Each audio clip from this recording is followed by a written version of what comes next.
In the long history of military scandals, few frauds have been as shocking or as absurd as what Russian investigators uncovered in the summer of 2024.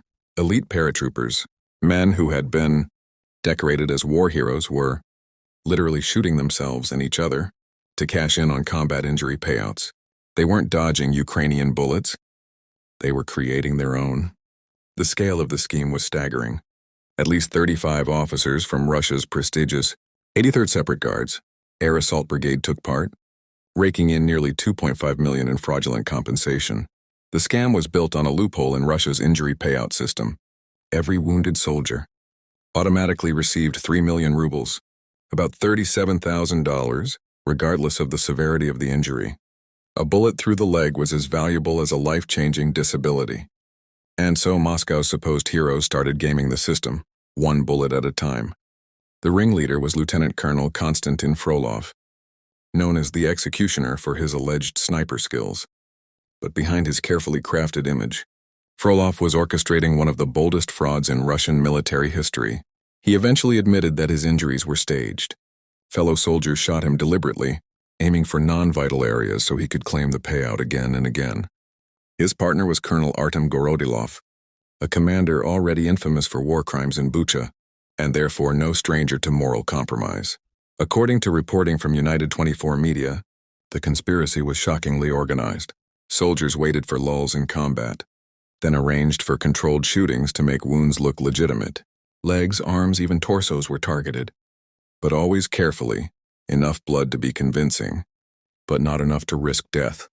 Once treated, the injured men would return to duty, ready to repeat the cycle. Frolov perfected the system. Court documents show he officially received 4 combat wounds, but publicly wore patches claiming 5 minor and 2 severe injuries. In reality, he had more wound badges than actual wounds. State propaganda eagerly seized on his fabricated reputation, portraying him as an indestructible warrior who kept fighting despite multiple injuries. One broadcast even told the heartwarming tale of how he rescued and adopted a child from a bombing, a story that appears to have been entirely invented to elevate him as a national hero. But the fraud wasn't just about money. Self-inflicted wounds offered time off, access to better medical care, and opportunities for medals.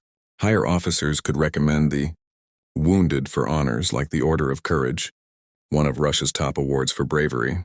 This meant fake wounds not only paid well but also boosted careers.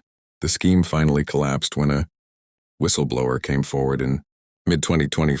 Frolov was arrested in June, Gorodilov in July, and investigators soon uncovered the full extent of the fraud. Frolov reportedly turned on his co-conspirators quickly, hoping to cut a deal. Yet the larger question remained: why would some of Russia's best-trained soldiers rather shoot themselves than risk fighting on the front lines? The answer lies in the distorted economics of Putin's war. At the start of the invasion, the Kremlin introduced a lavish compensation system to lure volunteers. Any soldier wounded in combat received 3 million rubles. For context, the average monthly salary in Russia was between 58,000 and 72,000 rubles, just $700 to $900. In comparison, a single combat injury payout equaled 4 years of wages for an ordinary citizen. Originally, the payout was supposed to be reserved for debilitating injuries, but the policy was expanded to include even minor wounds that could heal within weeks. That meant a soldier could pocket 3 million rubles, recover, and then do it all again. From a financial perspective, it was irresistible. The salaries added to the appeal. By mid-2022, contract soldiers were earning about 150,000 rubles a month, more than double the national average. In richer regions like Moscow, the numbers ballooned further, with recruits receiving signing bonuses worth tens of thousands of dollars and annual salaries over $60,000. But these generous rewards came with one brutal catch: survival was far from guaranteed. Between February 2022 and February 2025, Russia suffered an estimated 850,000 to 1 million casualties, dead and wounded combined. For many, gaming the compensation system looked safer than gambling on life at the front. Yet even when the payouts worked, bureaucracy often interfered. Soldiers frequently reported delays, rejections, and manipulations of their injury classifications to avoid payments. This frustration, combined with systemic inequality in Russia's two-tiered military structure, made the fraud even more tempting. Conscripts, young men completing their mandatory service, earned only about 15,000 rubles a month, barely 186, while often being forced into frontline roles despite official rules against it. Contract soldiers, meanwhile, enjoyed far higher pay and benefits, but were the first sent into dangerous offensives. For both groups, the logic was grim. Better to wound yourself for money than wait to be killed in combat. The fallout from the Frolov scandal pushed Putin's government to act. In November 2024, the Kremlin revised the compensation system. Instead of 3 million rubles for every injury, payouts now ranged from 100,000 rubles, 250, for minor wounds to 4 million rubles, $50,000, for permanent disabilities. The goal was clear: save money and curb fraud. This wasn't just about catching cheaters. Russia's war budget had ballooned to unsustainable levels. Between July 2023 and June 2024, the government spent 3 trillion rubles, about $37 billion, on salaries and compensation for soldiers and their families, roughly 8% of total federal spending. Scaling back injury payouts was a way to cut costs, even if it left frontline troops more vulnerable. The timing was telling. October 2024 was the deadliest month of the war, with daily Russian losses exceeding 1,500 men.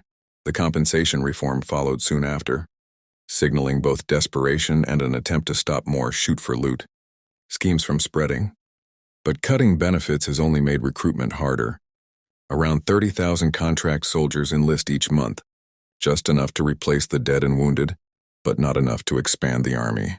To keep numbers up, the government has been forced to raise sign-on bonuses, with some regions now offering 3 million rubles up front, more than a soldier would earn from a combat injury. Recruitment has turned into a perverse bidding war between Russia's regions, draining local budgets and exposing the limits of manpower. And the losses are catastrophic. Roughly 30% of new soldiers die within 3 to 5 months of deployment. Training has been slashed to just weeks before men are thrown into combat. Most are killed or maimed, only to be replaced by another wave of poorly trained recruits. Against this backdrop, it's striking that the scandal didn't trigger a wider mutiny. Why aren't Russian soldiers rebelling en masse against such brutal conditions? Analysts point to several reasons. First, the culture of violence inside the Russian military has normalized abuse. Hazing, coercion, and brutality are systemic. Soldiers expect mistreatment, so they adapt rather than resist. Second, the financial incentives, despite their flaws, are transformative. For many Russian families, a soldier's death or disability payout is more money than they would ever see otherwise. One estimate suggested that a volunteer who served a few months, earned a salary, and then died in combat would leave his family with 8 to 11 million rubles, roughly $100,000 to $37,000. That's nearly equivalent to what economists once valued as the lifetime worth of a middle-class Russian citizen. For families living in poverty, that's life-changing. Third, scams like Frolov's highlight how soldiers navigate the system, individually rather than collectively. Instead of organizing against the war, many look for loopholes to survive or profit. Fraud becomes a survival strategy. Finally, the men most capable of leading, resistance, experienced officers, are often the ones who benefit most from corruption. Leaders like Frolov prefer organizing scams to risking rebellion. Outside the military, the dynamic is similar. Russian women, historically central to anti-war movements, have not mobilized en masse as they did during World War I or the Chechen Wars. Instead, many have embraced the financial benefits the war economy brings, even pressuring family members to enlist. Officials, meanwhile, dismiss soldiers' deaths as expendable, with one infamous line being repeated: "Women will give birth to more." The cruelty of the system is underscored by Frolov's own downfall.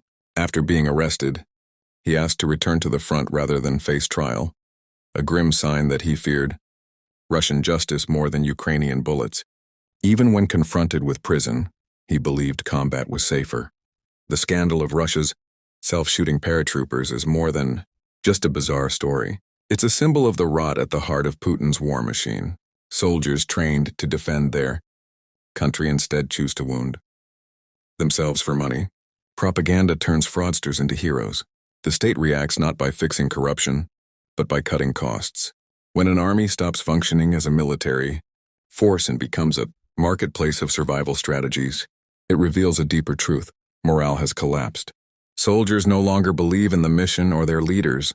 They're simply trying to get out alive or at least get paid before they die. The most honest act Konstantin Frolov ever performed may have been asking a comrade to pull the trigger on him. It's a metaphor for what Putin's war is doing to Russia itself, shooting itself in the foot over and over again and pretending it's bravery. Thanks for watching. If you want to explore more about why Putin started a war he can't seem to finish, check out our other videos. And don't forget to subscribe to the Military Show for daily updates on global conflict and geopolitics.